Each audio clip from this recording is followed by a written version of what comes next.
Ahoj, ja som Zdenka. Študujem na strednej odbornej škole Pruskom. Máš rád kvety? Si kreatívny, tvorivý? Ak áno, tak sa prihláš do našeho odboru viazač aranžér kvetín. V našom odbore sa naučíš, ako správne viazať kytice a vence a ako správne ošetriť kvety.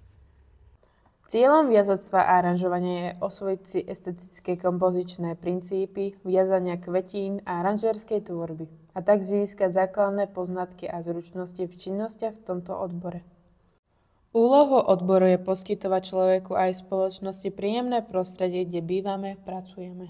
Viazacká a aranžérska tvorba je odbor, ktorý vychádza z remeselnej zručnosti a umožňuje ho výtvarné nadanie a estetické cítenie.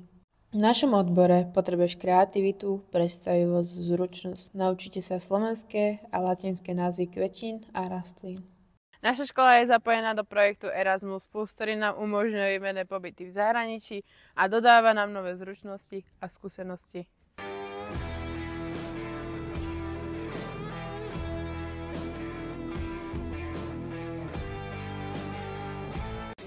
Takto pracujeme na výzdobe v interiéri.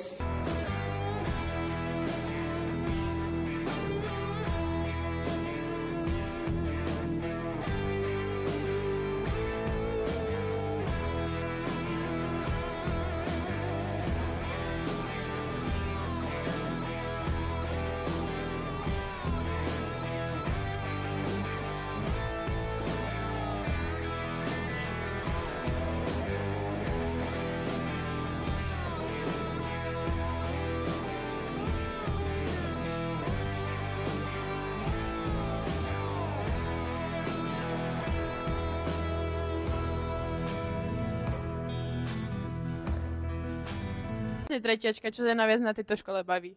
Asi praxovanie, no. A čo konkrétne na praxi? Viazanie kytic. A ešte niečo iné ťa baví, či len kytice?